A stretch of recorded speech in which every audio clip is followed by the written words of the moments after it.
আজান এমন একটা গুরুত্বপূর্ণ, এটা যদি আমরা জানতাম কিংবা মুসলিমরা যদি সবাই তো মুসলিম তো কয়েক প্রকার, তাই না? একটা হচ্ছে সুন্নি মুসলিম, একটা হচ্ছে যে বংশগত মুসলিম। আমার বাপ মুসলিম, আমি মুসলিম। কিন্তু তুমি নামাজ না পড়লে তোমাকে মুসলিমের খাতায় দিয়ে তোমার নাম থাকবে না। আসলে এটা হচ্ছে যে একটা music video, international music video.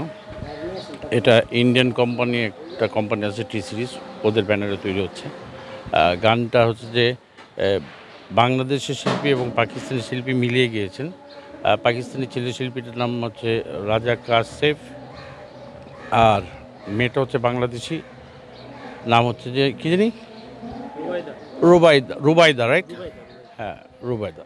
উনি দুজনে অনেক ভালো গেয়েছেন গানটা। আর আর গানটার কোরিওগ্রাফ করছে হচ্ছে বাংলাদেশের নামকরা ডান্স ডিরেক্টর হাবিব, আমার খুব কাছের ছোটো ভাই। হঠাৎ কালকে ফোন করে রিকোয়েস্ট করে বললো যে ডন ভাই, একটা অনুরোধ, আমার একটা মিউজিক ভিডিও অফ ট্র্যাক একটা মিউজিক ভিডিও করে দিতে হবে। তারপর আমি শুটিংয়ে ছিলাম, যাই হোক আমি বললাম যে আমি হচ্ছে যে রাত্রেবেলায় ফিরবো, সকালবেলা একটু দেরিতে আসতে পারি। তো যাই হোক হাবিব বলেছে গানটা অবশ্যই ভালো হবে। আর গানটাতে অভিনয় করেছেন যারা, আমাদের নতুন একটা ছেলে সাজ্জাদ, আর প্রিয়া অনন্যা আরেকটা মেয়ে আছে, অনেক ভালো নাচে। ওর সাথে এর আগে আমি একটা গান করেছিলাম, ও বাবুরে, অনেক হিট একটা গান।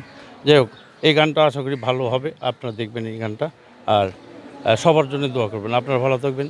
আচ্ছা দেখো, আমরা হচ্ছে বেসিক্যালি এই ক্যামেরার ফ্রন্টের লোক, রাইট? সামনে থাকি, তাই না? তো আমরা যদি যদি কাজটার কোনো গুরুত্ব থাকে, যে কোনো কাজ, যে কোনো, সেটা মানে আমাদের কাজটা তো অভিনয় করা, রাইট? সেটা মিউজিক ভিডিও হোক, নাটক হোক, ছবি হোক। তো এখন কথা হলো যে যদি গানটা কিংবা গল্পটা, চরিত্রটা ভালো লাগে, তখন তো সবাই করতে চায়। যারা শিল্পী আমার মনে হয় তারাই করতে চায়। আমি মনে করি যে শিল্পত্ব নিয়ে তো চলি, তাই না? চিন্তা করলাম যে একটা ভালো গান, সুন্দর গান, ইন্টারন্যাশনাল গান, এটা আমার করা উচিত। এই জন্যে আমি করছি, রাইট? এই ক্যারেক্টারটা হচ্ছে যে এখানে একটা আফগানিস্তানের একটা চোরা করাপির গ্রুপ আর কি, ড্রাগ ডিলার আর কি, আফগানিস্তানের একটা ক্যারেক্টার করছি। তো সবাই দোয়া করবেন এই ক্যারেক্টার। এবং মানে দেওয়ার সঙ্গে সঙ্গে আপনি যত বড় শুটিং হোক না কেন, আপনি স্পট থেকে চলে যান। আসলে এই বিষয়টা একটু আমি, এখন আমার কথা হচ্ছে যে আমার এই কাজটা যেন মৃত্যুর আগ পর্যন্ত থাকে, আপনারা দোয়া করবেন। 1 নম্বর। 2 নম্বর কথা হচ্ছে যে আজান এমন একটা গুরুত্বপূর্ণ, এটা যদি আমরা জানতাম কিংবা মুসলিমরা যদি সবাই তো মুসলিম তো কয়েক প্রকার, তাই না? একটা হচ্ছে সুন্নি মুসলিম, একটা হচ্ছে যে বংশগত মুসলিম। আমার বাপ মুসলিম, আমি মুসলিম। কিন্তু তুমি নামাজ না পড়লে তোমাকে মুসলিমের খাতায় দিয়ে তোমার নাম থাকবে না। ইসলাম ঘেঁটে দেখতে হবে যদি মুসলমান হও। আমি বলবো না যে আমি অনেক পড়ি আর কি, জানতে চাই হোয়াট ইজ লাইফ, ঠিক আছে?